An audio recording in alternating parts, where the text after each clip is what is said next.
सर्वसामान्यांच्या हक्काचा आवाज जागर जनस्थान। त्यावेळी काही मंदिरांचं नुकसान झालंय, पुरोहित संघाने या ठिकाणी विरोध दर्शवला होता। काय नेमकी चर्चा झाली, आपण या ठिकाणी भेट दिली आहे? नाही, वस्त्रांतर गृह पाडण्याचा निर्णय सगळ्यांच्या संमतीने झालेला होता, पण ते पाडत असताना मला वाटतं मी आता जे बघितलं, मी लगेच मला कळलं की तात्काळ या ठिकाणी आलेलो आहे। आणि एक मंदिर दत्त मंदिर आहे, ते पाडताना मला वाटतं दबलं गेलं, काहींचं म्हणणं आहे की त्यांनी जाणीवपूर्वक पाडलं, पण असं अजिबात होता कामा नये। त्याची आम्ही सगळी चौकशी करू। स्वतः कमिशनर मॅडम या ठिकाणी आहेत, CP पण आहेत, कुंभमेळ्याचे जे प्रमुख आहेत ते सुद्धा या ठिकाणी आलेले आहेत प्राधिकरणाचे। आणि मला असं वाटतं की असं कुठे जाणीवपूर्वक होणार नाही। चुकून झालं असेल तर मी सांगितलं की जसं मंदिर होतं त्यापेक्षा सुंदर मंदिर दगडामध्ये असेल, दगडामध्ये सिमेंट, तसं आम्ही त्या ठिकाणी उभं करू। कोणाचे भावना दुखवल्या जातील हा आमचा हेतूच नाही। कोकण हे काम आमचंच आहे, सगळं कुंभमेळा मंदिर हे सगळं काम आमचंच आहे। त्यामुळे मला असं वाटतं की चुकून जर कोणाच्या भावना दुखवल्या असतील तर त्या संदर्भामध्ये खरं म्हणजे माफी मी मागेल त्यांची, पुरोहित संघाची। पण असा जाणीवपूर्वक आमचा उद्देश या ठिकाणी अजिबात या ठिकाणी नाही। आणि हा कुंभमेळा सुंदर व्हावा, स्वच्छ आणि सुरक्षित व्हावा। आणि यावेळेला भाविकांची येणारी संख्या ही 3 पट 4 पट या ठिकाणी राहणार आहे। आणि त्यामुळे एवढ्या छोट्या जागेमध्ये एवढे लोक आठवडे कसे होतील, कसे येतील, कसे स्नान करतील, हा सगळ्यांपुढचा प्रश्न आहे। आणि म्हणून काही अतिक्रमण काढावं लागणारच आहे। आता शहरामध्येही अतिक्रमण आपण काढतोय, ती सफाई त्या ठिकाणी चालली आहे। त्र्यंबकेश्वरला पण आम्ही तेच त्या ठिकाणी करतोय, तिथेही मोठा निधी सरकारने त्या ठिकाणी दिलेला आहे। निधीच्या बाबतीमध्ये कुठेही कमी पडणार नाही, माननीय मुख्यमंत्री महोदय सांगितलंय। परवा अमित भाईले केंद्रीय मंत्री, गृहमंत्री त्यांनी सुद्धा सांगितलेलं आहे। आणि म्हणून मला वाटतं की आता एकचदा ही कामं होतील, त्या अतिशय सुंदर कामं की लोकांना देशभरातून जगभर वाटलं पाहिजे की नाशिकला, त्र्यंबकेश्वरला आपण जावं। इतके सुंदर कामं, स्ट्रक्चर आम्ही या ठिकाणी उभं करतो आहोत। थोडा दिवस, महिना पर्यंत त्या ठिकाणी त्रास होईल, टेम्पररी आम्ही सगळे येणाऱ्या भाविकांची पूजेची वगैरे व्यवस्था त्या ठिकाणी करणार आहोत, सावलीची व्यवस्था या ठिकाणी करणार आहोत। करता ऊन तापायला सुरुवात झालेलं आहे, त्यामुळे कोणालाही त्रास होईल असं काही ठिकाणी काही होणार नाही। सगळे स्थानिक पुरोहित संघ असेल, नाशिककर असतील, आमचे लोकप्रतिनिधी आहेत, अधिकारी आहेत, आम्ही सर्वजण मिळून या ठिकाणी काम करू। हा कुंभ सुंदर करण्या, सुरक्षित करण्याच्या दृष्टीने आमचा प्रयत्न आहे। पुरोहित संघाची नाराजी होती, प्रशासनाची पुरोहित संघाची नाराजी होती, त्यांची नाराजी नेमकी काय? कुठल्याही विधी थांबणार नाहीत। ते हे वस्त्रांतर गृह काढलं, त्यामुळे मंदिरावर तो स्लॅब पडला, त्यामुळे थोडी अडचण झालेली आहे। पण कुठल्याही विधी याचे बंद पडणार नाही। तात्काळ मी हा हलव काढल्यावर लगेच 4 दिवसामध्ये त्यांची अतिशय साफसफाई करून या ठिकाणी व्यवस्था सगळी पूर्वत करून देऊ, चांगली करून देऊ। इथे लागल्यावर ऊन असेल तर त्या ठिकाणी ऊन येऊ नये, भाविकांना त्रास होऊ नये म्हणून आम्ही चांगले टेम्पररी शेड या ठिकाणी टाकून देऊ।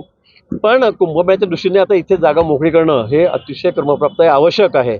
आणि आता कुंभमेळ्यामध्ये पुढे ठिकाणी अनर्थ होईल, मोठी घटना घडेल असं होता कामा नये, त्यासाठी आम्ही सगळी काळजी घेतो। भाऊ, पण या ठिकाणी काम चालू असताना मध्याचे आमदार इथे येतात आणि ढवळाढवळ करतात असं देखील म्हणतात। इथे ढवळाढवळचा प्रश्न नाशिक सगळ्यांचा आहे राजा, असं मला काही वाटतं काय झालं इथे? नाही, असं कुठे काही झालं? आता नाशिक सगळ्यांचं आहे आपलं, असं मग तुम्ही मलाही म्हणाल की तुम्ही ढवळाढवळ करता जळगावून येऊन, असं नाही म्हणतायत। कुंभमेळा चांगला झाला पाहिजे, सगळ्यांचीच भावना आहे, अतिशय सुरक्षित झाला पाहिजे। आपण बघितलं प्रयागराजला कशा घटना घडल्या गर्दीमुळे, किती स्टॅमिना, किती लोकांना प्राणाला मुकावं लागलं। मला वाटतं गेल्या वेळेचा कुंभ आपला अतिशय सुंदर, स्वच्छ आणि सुरक्षित झाला, हरित झालेला आहे। त्यामुळे मला वाटतं हाही कुंभ तसाच व्हावा, पण यावेळेला गर्दी मात्र 3 पट राहील, 4 पटही राहील। आणि म्हणून नियोजन करण्यासाठी आपल्याला काही अतिक्रमण जे आहे ते काढावं लागणार। तो राज्यातील इतर प्रश्न आहेत। आज बीडमध्ये एल्गार सभा होती आहे ओबीसींची, आपण देखील ओबीसींचं नेतृत्व करता, अनेक ठिकाणी त्या ठिकाणी प्रश्न आहे राज्यभरात, कसं बघते ते मेळावा? नाही, आता प्रत्येकाचा अधिकार आहे, कोणी मोर्चे काढावे, कोणी आंदोलन करावे, काय मला वाटतं आज ओबीसी समाजाचंही आहे, मराठा समाज सुरू असतं, धनगर समाजाचंही कुठे कुठे सुरू असतं, आमचा बंजारा समाज त्यांनाही न्याय मागतायत, त्यांचे आंदोलन सुरू आहेत सध्या। माझा बघण्याचा प्रश्नच नाही, मी मंत्री म्हणून तिकडे बघतो आहे। मी तर खरं म्हणजे मी मराठा समाजाचं जे समिती आहे त्या समितीमध्ये मी आहे, ओबीसी असून एकमेव। सगळ्यांनाच आम्हाला न्याय द्यायचा आहे। माननीय मुख्यमंत्री या बाबतीमध्ये अतिशय सतर्क आहेत, उपमुख्यमंत्री आमचे दोघेही आहेत। मला वाटतं कोणावरही अन्याय होणार नाही याची काळजी आम्ही त्या ठिकाणी घेऊ। हो, खरं तर पडळकर आपले पक्षातील आमदार आहेत, त्यांनी पुन्हा एक विधान केलेलं आहे की महिलांनी, हिंदू महिलांनी किंवा तरुणींनी जिममध्ये जाऊ नये। नाही, मी ऐकलं नाही या बाबतीमध्ये। एक महत्त्वाचा विषय, नाशिक पोलिसांविषयी आपलं काय मत आहे? कारवाईविषयी गुन्हेगार सर्व अंडरग्राऊंड झाले, तर मत तुम्ही सांगितलं पाहिजे, तुम्ही मांडलं पाहिजे। आम्ही तर कारवाई करतोय, आमचं पोलीस प्रशासन तुम्ही बघता किती चांगल्या पद्धतीने सगळं नाशिक आता स्वच्छ करण्याचं काम चाललेलं, सगळ्या दृष्टीने सुंदर करण्याचं काम चालू आहे, सुरक्षित करण्याचं काम चालू आहे। पण तुम्ही सगळ्यांनी सपोर्ट केला पाहिजे या गोष्टीला। आम्ही तर सांगितलं की नाशिक शहरामध्ये आम्ही आता गुंडगिरी मुक्त करू, कोणी गुंड या ठिकाणी दिसणार नाही, कोणाची दादागिरी करणार नाही, महिलांची छेडखाणी करणार नाही, स्नॅचिंग करणार नाही, कुणाच्याही जागा कुणी बळकावणार नाही, मग तो गुंड असो का बिल्डर असो। पोलिसांची कारवाई खरं स्वागतार्ह आहे, मात्र पोलिसांवर याआधी कुठेतरी राजकीय दबाव होता असं देखील एक चर्चा नाशिक शहरामध्ये सुरू होती. आणि काही आता कोणाचा दबाव नाही, पण आता म्हणजे काही लोकांनी फार अतिच केली, अति झाला आता. त्यामुळे नाशिककरांचं सगळ्या लोकांचं सगळ्यांचं म्हणणं होतं, आमचंही म्हणणं आहे की आता हे नाशिकदा सुरक्षित झालं पाहिजे.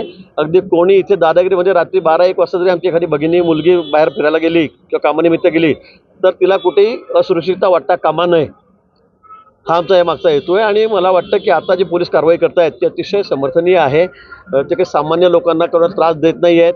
जे वारंवार या ठिकाणी गुन्हेगारी करतायत, उठता बसता कोणाला धक्का लागला की इथे मर्डर होतो, कोणाचा धक्का लागल्यावर गाडीचा, मला वाटतं हे काही योग्य नाही. आणि म्हणून पोलीस जी कारवाई करतायत ते अतिशय समर्थनीय आहे.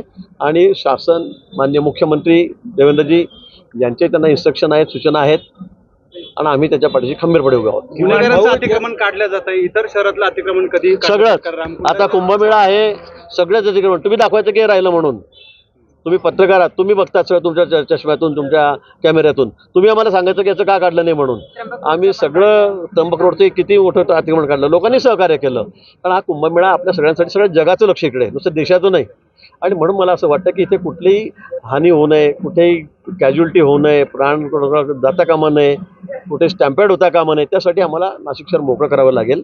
आणि एकदा मला वाटतं सुंदर शहर आहे, स्वच्छ शहर, या शहराकडे बघण्याचा लोकांचा दृष्टिकोन हा देशभरामध्ये जगभरामध्ये वेगळा आहे. अतिक्रमण काढण्यासाठी नाशिककरांचा सहभाग महत्वाचा आहे. नाशिककरांना खरं तर पालकमंत्री नाही, मात्र आपण कुंभमेळा मंत्री आहे, काय आव्हान करतात? आता काही नसताना पण होतंय ना काम चांगलं.